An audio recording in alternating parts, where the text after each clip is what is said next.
देखते हैं Ziegler Natta polymerization of alkene. Alkene का जिगलर नाटा, ठीक है ना। पॉलीमराइजेशन मतलब पॉलीमर, और पॉलीमर क्या होता है, पॉलीमर बहुत सारे मोनोमर से मिलकर बना होता है, उसको बोलते हैं पॉलीमर। अपन उसमें क्या बोलते हैं थर्ड सेमेस्टर में पढ़े थे, पॉलीमर यूनिट थी, तो बहुत सारे मोनोमर से मिलकर जिसका निर्माण होता है उसको बोलते हैं हम पॉलीमर, ठीक है ना। और इसी को हम पॉलीमराइजेशन भी बोलते हैं। इसमें पॉलीइथिलीन और पॉलीप्रोपिलीन होता है, ठीक है ना। इसमें पॉलीइथिलीन और पॉलीप्रोपिलीन होते हैं। पॉलीइथिलीन एथेन के मोनोमर से मिलकर बनता है, और पॉलीप्रोपिलीन प्रोपेन के मोनोमर से मिलकर बनता है। जैसे एथिलीन हो गया, एथिलीन, तो ये पॉलीएथिलीन हो जाता है, पॉलीमर से मिलके, मोनोमर से मिलके पॉलीएथिलीन। इसी प्रकार पॉलीप्रोपिलीन प्रोपेन के मोनोमर से मिलके बनता है। अब पॉलीमराइजेशन के लिए हाई टेम्परेचर की जब आवश्यकता होती है, पॉलीमराइजेशन के लिए हाई टेम्परेचर 200 डिग्री सेल्सियस चाहिए, ठीक है। और पॉलीमराइजेशन कराने के लिए हाई प्रेशर 1000 एटमॉस्फेयर चाहिए होता है। अब 1940 में जिगलर ने यह डिस्कवर किया था कि टाइटेनियम क्लोराइड TiCl4 को एल्युमिनियम क्लोराइड के साथ क्रिया कराने पर किसमें, हाइड्रोकार्बन के साथ, कैटलिस्ट क्या लेंगे हम, हाइड्रोकार्बन, तो हमें क्या प्राप्त होता है, TiCl3 प्राप्त होता है, ठीक है। जब 1950 में जिगलर नाटा ने डिस्कवर किया था कि TiCl4 की क्रिया AlCl3 के साथ कराते हैं हाइड्रोकार्बन कैटलिस्ट के साथ, तो हमें TiCl3 प्राप्त होता है, जो ये Ti3 एल्किल कॉम्प्लेक्स प्राप्त होता है, ठीक है। Ti3 क्या है, ये 3i थर्ड, ठीक है ना। यहाँ पर Ti4 था, तो ये Ti3 एल्किल कॉम्प्लेक्स प्राप्त होता है। इसको क्या बोलते हैं, हेट्रोजीनियस कैटेलाइस्ट, ठीक है। हेट्रोजीनियस कैटेलाइस्ट हो गया। अब हम इसमें लेकिन जिगलर नाटा में क्या पढ़ रहे हैं, ये हमारी यूनिट क्या है, होमोजीनियस की है, तो इसको, ठीक है, तो इसमें हम होमोजीनियस के बारे में बात करेंगे। फिर नाटा ने इसी कैटेलाइस्ट को यूज किया और पॉलीप्रोपेलाइन प्राप्त किया, ठीक है। फिर इसी विधि के द्वारा हमें पॉलीप्रोपेलाइन प्राप्त हुआ। अब stereo specific polymerization of propene to polypropylene. अब हम देखते हैं कि प्रोपेन से पॉलीप्रोपेलीन कैसे प्राप्त होता है। जब ये एल्केन लिए NCH2 बॉन्ड CH2 पॉलीमराइजेशन किए जिगलर नाटा कैटलाइस्ट लेके, ठीक है। जिगलर नाटा कैटलाइस्ट लेके क्या आया, बॉन्ड CH2 का होल n, इसको क्या बोलते हैं, पॉलीएथिलीन बोलते हैं, ठीक है। अब इसी प्रकार प्रोपेन का, ये तो एल्केन का निकाल लिया अभी हम, अब इसी प्रकार हम प्रोपेन का निकालते हैं। ये एल्केन है, ये हम एथिलीन का निकाले हैं, ठीक है ना। ये एल्केन हम इसमें के लिए है ओलेफिन, इसको क्या बोलते हैं, एल्केन बोलते हैं। अब हम इसी प्रकार प्रोपेन लेते हैं NCH2 bond CH bond CH3, इसमें भी कराते हैं पॉलीमराइजेशन, किसमें, जिगलर नाटा कैटलाइस्ट की उपस्थिति में, तो हमें क्या मिलता है, bond CH2 bond CH bond CH3 का होल n, इसे क्या बोलते हैं, पॉलीप्रोपाइलीन बोलते हैं, ठीक है ना। अब इसी में देखते हैं पॉलीप्रोपाइलीन दो प्रकार से, ये 3 प्रकार से होता है। किसको क्या बोलते हैं, आइसोटैक्टिक, साइनोथैक्टिक एंड एक एंटीथैक्टिक होता है। तो हम इसका यूज ज़्यादा नहीं, इन दोनों का देखते हैं, आइसोटैक्टिक और सिंडोटैक्टिक का। तो आइसोटैक्टिक जो होते हैं वो एक ही साइड, जैसे इसमें मिथॉक्सी एक साइड हो गया, हाइड्रोजन एक साइड हो गया, मिथॉक्सी एक साइड, हाइड्रोजन, मतलब ये एक ही साइड पूरे पे रहते हैं, ठीक है ना। जितने भी बॉन्ड रहेंगे ये सब एक ही साइड रहेंगे, लेकिन सिंडोटैक्टिक में सब अलग अलग रहेंगे। देखिए जैसे यहाँ पास मिथॉक्सी हो गया, हाइड्रोजन, अब यहाँ पास हाइड्रोजन, यहाँ मिथॉक्सी, हाइड्रोजन, हाइड्रोजन मिथॉक्सी, मतलब ये अल्टरनेटिव क्रम में रहते हैं। जैसे ये एक लाइन से है, ये क्लॉकवाइज पूरे हैं, लेकिन ये अल्टरनेटिव क्रम में होते हैं, ठीक है। अब इस जिगलर नाटा को 1960 में नोबेल पुरस्कार मिला था। सबसे मेन टॉपिक जो इंपॉर्टेंट चीज़ हमको लिखनी है यही है कि 1963 में जिगलर नाटा को नोबेल पुरस्कार मिला हुआ था, ठीक। तो जिगलर नाटा कैटलिस्ट में हम 3 फॉर्म में होता है, हेट्रोजीनियस, होमोजीनियस और नॉन मेटोलेंस कैटलिस्ट फॉर्म, ठीक है। तो हेट्रोजीनियस अपन की यूनिट क्या है, होमोजीनियस यूनिट है। अपन किसके बारे में बात कर रहे हैं, होमोजीनियस के बारे में बात कर रहे हैं, तो होमोजीनियस पढ़ेंगे। हेट्रोजीनियस भी पढ़ लेते हैं, और कितने प्रकार के होते हैं, 3 प्रकार के होते हैं। अब हेट्रोजीनियस क्या होता है, ये Ti बेस कैटलिस्ट है, ठीक है। इसके आइसोटैक्टिक पॉलीमर बनाने के लिए यूज होता है। हेट्रोजीनियस में क्या, ये टाइटेनियम बेस कैटलाइज्ड है, इसे आइसोटैक्टिक पॉलीमर बनाने के लिए यूज करते हैं। तो TiCl3 प्लस ET का होल, ET की थ्राइस Al किसमें कन्वर्ट हो जाएगा, ये आइसोटैक्टिक में हो जाएगा। और विनीडियम Vi को लेंगे तो ये बेस कैटलिस्ट हो गया, ये भी बेस कैटलाइज्ड है, ये भी बेस कैटलाइज्ड है। इसमें सेंडोटैक्टिक पॉलीमर बनाने के लिए इसका यूज करते हैं, ठीक है ना। तो VCl4 प्लस Al Bu का होल ट्वाइस Cl, तो चेंज इंटू किस में होता है, सेंडोटैक्टिक पॉलीमर में यूज होता है। और इसकी मैकेनिज्म किसकी देखते हैं मैकेनिज्म, हेट्रोजीनियस की मैकेनिज्म देखते हैं। तो मैकेनिज्म ऑफ पॉलीमराइजेशन, अब ये कॉर्सी आर्लमैन मैकेनिज्म होती है, ठीक है। ये कितने प्रकार से होती है, 3 प्रकार से होती है, ठीक है ना। ये कितने प्रकार की होती है मैकेनिज्म, ये 3 प्रकार की होती है। पहली होगी इनिशियन, मतलब जनरेट करना, इनिशियन स्टेप, ठीक है ना। फर्स्ट क्या हो गया, इनिशियन स्टेप, मतलब जनरेट कर रहे हैं हम, तो हमको जनरेट करना है। तो हम क्या लिए थे, TiCl का होल, TiCl5, ठीक है ना। इसको हम क्रिया कराएंगे किसमें से, किसकी उपस्थिति में, EtAl की उपस्थिति में क्रिया कराएंगे। ये क्या है, लुईस एसिड है, ये क्या है, लुईस एसिड हो गया। तो क्रिया कराने के बाद हमको क्या प्राप्त होता है, यहाँ पर Ti का TiCl4 और Et प्लस Et2AlCl, ठीक है। ये क्या हो गया प्राप्त, हमको कैटेलाइज्ड प्राप्त हो गया। इसको हम इसी तरह समझ लेते हैं, जैसे ये Ti लिए ना, ये बेंजीनो, ये पेंटा है ना, पेंटा है, साइक्लोपेंटा है, ये 1 2 3 4 5 लिए क्या, क्लोरीन, EtAl की उपस्थिति कराई किसमें, लुईस एसिड के साथ। तो TiCl ये 5 क्या हो गया, क्या जब क्रिया कर दिया, यहाँ पास क्या प्राप्त हुए, Et यहाँ पास आ गया, ठीक है ना। और ये बॉक्स, ये एक एटम यहाँ पास आ गया, और क्या प्राप्त हो गया, Et2AlCl, ये क्या हो गया, कैटेलाइज्ड। कौन सा, ये Ti एल्किल कॉम्प्लेक्स। अब ये इनिशिएशन मतलब जनरेट हो गया। अब सेकंड स्टेप क्या है, प्रोपोगेशन स्टेप। प्रोपोगेशन स्टेप मतलब उसी को आगे बढ़ाते हैं। तो ये स्टेप मतलब बहुत बार आगे जाती है। क्या ले लिए, TiCl का TiCl4, Et ले लिए, एक आइटम यहाँ पास, और इसमें एल्कीन की क्रिया करा दी, CH2 डबल बॉन्ड CH2। तो जो यहाँ पास बॉन्ड था, यहाँ पास क्या आ गया, CH2 डबल बॉन्ड CH2 आ गया। अब फिर इसका हम माइग्रेनरी कराएंगे, तो फिर ये किस में आ जाएगा, इसमें। तो Et जगह क्या आ जाएगा, CH2 का होल थ्राइज CH3, कितने हैं, 2 कार्बन है और 4 हाइड्रोजन है। तो यहाँ पास भी वही आ गया, ठीक है ना। अब इसकी क्रिया हम फिर CH2 डबल बॉन्ड CH2 से कराएंगे, फिर ये ऐसे कन्वर्ट हो जाएगा CH2 का होल थ्राइस बॉन्ड CH3, यहाँ CH2 डबल बॉन्ड CH2।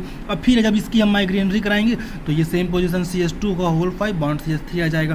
फिर इसकी जब हम एल्किन कराएंगे CH2 डबल बॉन्ड CH2। ये प्रोसेस चलती रहेगी, कंटिन्यू ये प्रोसेस चलती रहेगी, ये प्रोसेस रुकती नहीं है, ठीक है ना। हम इसकी लगातार क्रिया कराते जाते हैं। तो जब ये CH2 डबल बॉन्ड CH2 फिर प्राप्त हुआ, अब फिर इसका हम माइग्रेनरी कराएंगे, तो यहाँ पास अभी CH2 5 था, यहाँ पास CH2 7 हो जाएगा, ठीक। और फिर इसकी मतलब ये क्रिया कंटिन्यू चलती है। तो इसको हम क्या लिख देंगे लास्ट में, सो ऑन, ठीक है ना। ये क्रिया ऑटोमेटिक पूरी चलती रहेगी, ये क्रिया रुकती नहीं है, ठीक है ना। ये क्रिया चलती रहती है।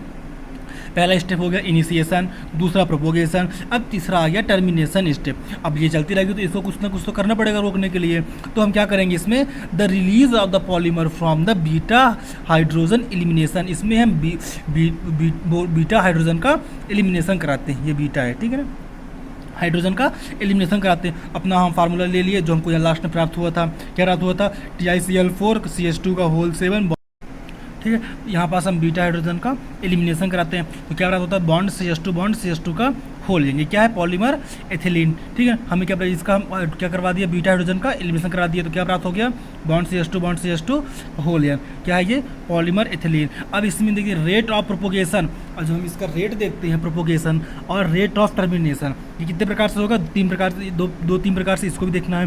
तो रेट ऑफ प्रोपोगेशन और रेट ऑफ टर्मिनेशन, किसका, जो हम टर्मिनेशन इसको करवाएं हैं, ठीक है ना। तो अगर रेट ऑफ प्रोपोगेशन को हम KQ मानते हैं और रेट ऑफ टर्मिनेशन को KT मानते हैं। पहले देखते हैं, अगर जो KQ/KT है, इसकी वैल्यू बहुत छोटी होती है, तो इसमें सिर्फ डाइमर बनेगा, ठीक, n=2। इस जब अगर KQ/KT की वैल्यू बहुत छोटी होगी तो इसमें सिर्फ डाइमर बनेगा, और अगर जो KQ/KT की वैल्यू थोड़ा ज़्यादा होगी तो यह 100 का मान इससे कम होगा, n का मान जो होगा 100 से कम होगा, तो हमको इसमें पॉलीमर नहीं बनेगा। और यदि हम KQ/KT की वैल्यू ज़्यादा कर देंगे तो हमको पॉलीमर प्राप्त होगा। जब 100 से ज़्यादा वैल्यू हो जाएगी तो हमको पॉलीमर इसमें प्राप्त हो जाएगा, ठीक है। अब हम नेक्स्ट देखते हैं, पहला हो गया हेट्रोजीनियस, अब दूसरा देखते हैं होमोजीनियस कैटलिस्ट फॉर्म। इसमें मेटेलेंस कैटलिस्ट की बात करते हैं, ठीक है, मेटेलेंस कैटलिस्ट की बात करते हैं। और मेटेलेंस कैटलिस्ट 3 प्रकार से होते हैं, ठीक है ना। हम देखते हैं मेटेलेंस कैटलिस्ट कितने प्रकार के होते हैं। तो मेटेलेंस कैटलिस्ट क्या होता है, जहाँ पर साइक्लोपेंटाडाइनाइल आयन हो, साथ ही मेटल अटैच होता है, ठीक है ना। जहाँ पर साइक्लोपेंटाडाइनाइल आयन हो और साथ ही मेटल अटैच होता है, और metal ion second oxidation state में अटैच होता है। फार्मूला क्या होता है इसका, C5H5 का होल ट्वाइस, ये ये 3 प्रकार के होते हैं। पहला हो गया सैंडविच टाइप, इसकी स्ट्रक्चर क्या होती है, सैंडविच स्ट्रक्चर होती है। ये सिमेट्रिकली और क्लासिकल दोनों होते हैं, ठीक है। तो इसका फार्मूला क्या हो गया, ईटा 5 बॉन्ड C5H5 का होल ट्वाइस यम। इसमें क्या हो गया, ये ईटा 5 हो गया, ईटा 5 C5H5 ये 2 हैं, तो ईटा 5 C5 का H5 का होल ट्वाइस और एक मेटल आयन है, ठीक है। ये मेटल आयन हो गया, इसकी स्ट्रक्चर कैसी है, सैंडविच टाइप की है। दूसरी बेंट स्ट्रक्चर, अपन जो बात करेंगे अभी होमोजीनियस में, तो उसमें बेंट स्ट्रक्चर के बारे में ही पढ़ेंगे। अब बेंट स्ट्रक्चर का फार्मूला क्या होता है, ईटा 5 C5H5 का होल ट्वाइस MLX, एक्स यहाँ पर नंबर डिनोट करता है, तो ईटा 5 2 हैं, तो ईटा 5 C5H5 का होल ट्वाइस हो गया, एक मेटल हो गया, और L1 और L2 जितने नंबर के यल हैं, एक्स को वो डिनोट करता है। और तीसरा हो गया पियानो स्टूल। अब पियानो स्टूल भी, इसका फार्मूला क्या होता है, ईटा 5 C5H5, इसमें सिर्फ एक ही होते हैं, ठीक है ना, क्या होते हैं कि साइक्लोपेंटा डाइनल, यहाँ पास मीटा LX, ये क्या हो गया, मेटल हो गया LX, ये हमारा क्या हो गया, ईटा 5 C5H5। और होमोजीनियस कैटलिस्ट भी वैसे होते हैं, आइसोथेक्टिक और सेंडोथेक्टिक, और इसमें सेम आइसोथेक्टिक एक बराबर जैसे रहते हैं, CH3 बॉन्ड CH में, और सिंडोथेक्टिक इसको बोलते हैं सिंडायोटैक्टिक, ठीक। ये अल्टरनेटिव क्रम रहते हैं, पहले CH3 फिर हाइड्रोजन, फिर हाइड्रोजन, फिर CH3, फिर CH3, फिर हाइड्रोजन, फिर हाइड्रोजन, फिर CH3, ठीक है। अब इसको हम इसकी क्रिया, इसको मैकेनिज्म देखते हैं, ठीक है। मैकेनिज्म ऑफ एल्केन, ठीक है। तो अभी हम हेट्रोजीनियस में पहले क्या पढ़ते थे, इंसर्शन, फिर प्रोपोगेशन, फिर टर्मिनेशन, लेकिन होमोजीनियस में हम पढ़ेंगे एक्टिवेशन ऑफ कैटलिस्ट। पहले हम कैटलाइस्ट का एक्टिवेट करेंगे, फार्मूला क्या होता है, CpZrCl2, ठीक है। यहाँ से पहले इसको पूरा करते हैं होमोजीनियस को, ठीक है।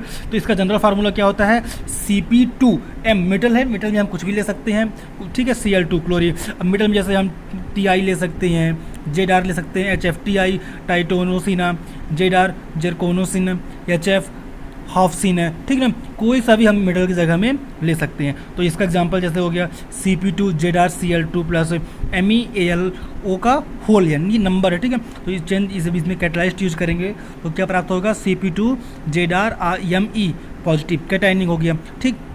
इसी को जैसे ये हम फार्मूला लिए हैं, इसको हम इस तरह लिख लेते हैं, ठीक। रिएक्शन इस प्रकार करके देख लेते हैं। अब देखते हैं ये 2 प्रकार से होती हैं, वो 3 प्रकार से ये भी होंगी मैकेनिज्म ऑफ एल्केन की।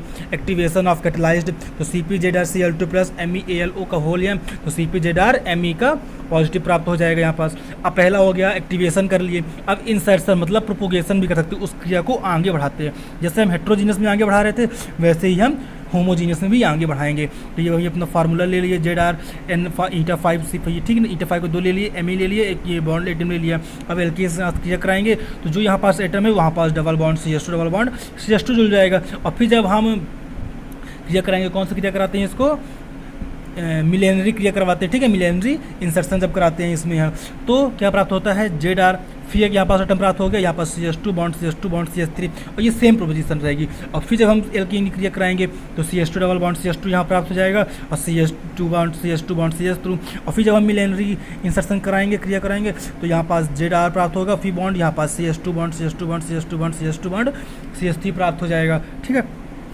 ये क्रिया लगातार चलती रहेगी। अब इसको रोकने के लिए हमको टर्मिनेशन स्टेप का यूज़ करना पड़ेगा। तो टर्मिनेशन स्टेप 2 प्रकार से होते हैं, एक डीअटैचमेंट ऑफ पॉलीमर चेन और दूसरा बीटा हाइड्राइड एलिमिनेशन। तो डीअटैचमेंट ऑफ पॉलीमराइजेशन चेन कराएंगे, जब इसमें Cp2Z फार्मूला ले लिए, CH2 बॉन्ड CHR, एल्किल समूह, यहाँ पास number of molecule, bond CH3 plus CH2 triple bond CH3। जब हम इसको ले लिए, इसका क्रिया कैटलाइज्ड कराए, इसमें फार्मूला क्या निकल के आ गया, Cp2ZR CH2 CH3 plus CH2 double bond Cr bond CH2 bond CHR N-1 bond CH3।